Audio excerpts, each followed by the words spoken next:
जब भी हम कोई पुराना ग्रंथ, कोई भी एंशिएंट टेक्स्ट उठाते हैं तो एक सवाल ज़रूर मन में आता है ना?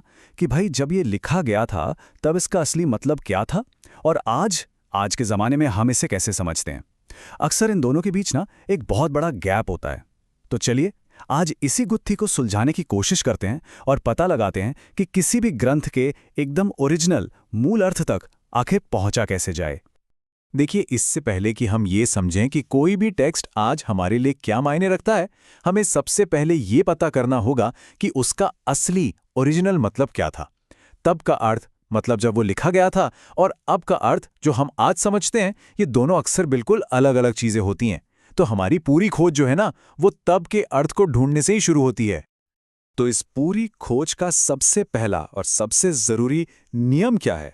वो ये है कि हमें दिमागी तौर पर एक टाइम ट्रैवलर बनना पड़ेगा। जी हां, हमें सचमुच समय में पीछे जाना होगा, उस दुनिया में जहां के लोगों के लिए ये ग्रंथ असल में लिखा गया था।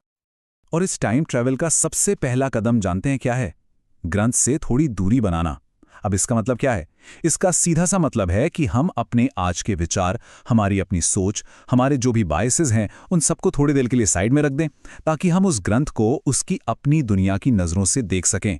ये समझिए कि ये किसी भी टेक्स्ट को समझने वाले के लिए रूल नंबर 1 है। ये कहावत इस बात को कितनी खूबसूरती से बताती है ना? अपने जूते उतारकर उन लोगों के जूतों में खड़े होना। ग्रंथ से दूरी बनाने का यही तो मतलब है। अपनी जगह छोड़कर खुद को उन लोगों की जगह पर रखकर देखना जिनके लिए ये लिखा गया था।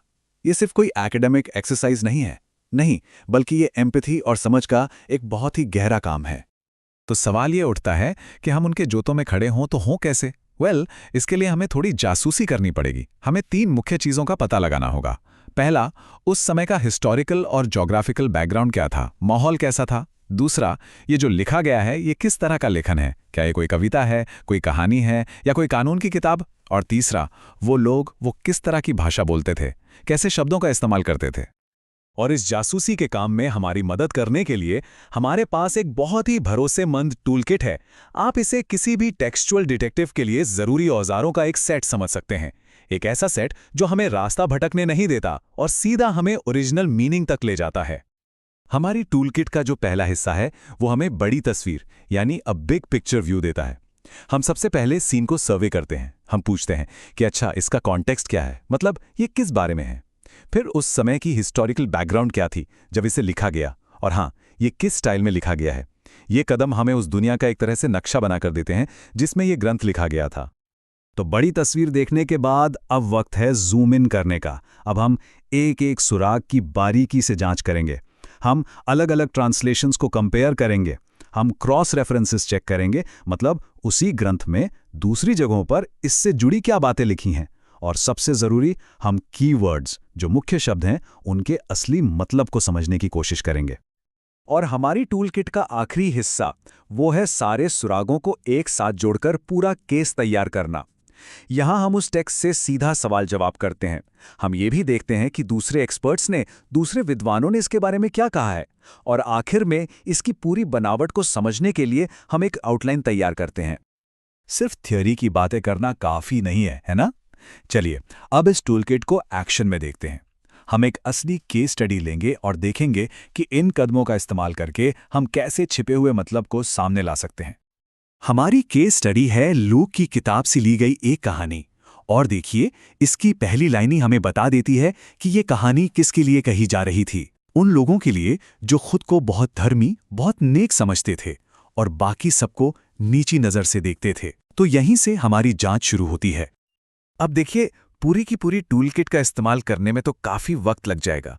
तो चलिए हम इसके सबसे पावरफुल स्टेप्स में से एक पर फोकस करते हैं। Step number 7। हम ये पता लगाएंगे कि इस कहानी में जो मेन वर्ड्स इस्तेमाल हुए हैं उनका ओरिजिनल ऑडियंस के लिए, यानी उन लोगों के लिए जिन्होंने इसे पहली बार सुना, असल में क्या मतलब था। और बस यहीं पर आकर पूरी कहानी का मतलब पलट जाता है। देखिए, उस जमाने में फरीसी कोई विलेन नहीं होता था, बल्कि समाज का एक बहुत ही रिस्पेक्टेड रिलीजियस लीडर माना जाता था। और दूसरी तरफ था चुंगी लेने वाला, जिसे लोग देशद्रोही और सबसे बड़ा पापी समझते थे, उससे नफरत करते थे। और धर्मी ठहराया जाना का मतलब था परमेश्वर की नज़र में सही होना, एक्सेप्टेड होना। अब जरा सोचिए, जब हम इन शब्दों के असली मतलब को समझते हैं तो कहानी का पूरा इम्पैक्ट ही कैसे ड्रामेटिकली बदल जाता है ना कमाल की बात? तो इस सारी जासूसी और मेहनत का आखिर मकसद क्या है? मकसद बस एक है कि हम इन सभी सुरागों को एक साथ जोड़कर एक बिल्कुल साफ और सटीक नतीजे पर पहुंचें। आखिर में इस पूरी प्रोसेस का सिर्फ और सिर्फ एक ही गोल है कि हम एक या दो वाक्यों में ये कह सकें कि इस टेक्स्ट का उन लोगों के लिए असल में क्या मतलब था जिन्होंने इसे पहली बार सुना या पढ़ा था। यही हमारी खोज का असली खजाना है। और यहीं पे हम आज की अपनी खोज को रोकते हैं, लेकिन एक बहुत बड़े सवाल के साथ जो हमें आगे के सफर की ओर ले जाता है। एक बार जब हम ये जान लेते हैं कि इसका तब क्या मतलब था, सिर्फ और सिर्फ तभी हम ये पूछना शुरू कर सकते हैं कि अच्छा, तो आज इसका क्या मतलब है। और ये एक ऐसा सवाल है जो एक और भी गहरी पड़ताल की मांग करता है।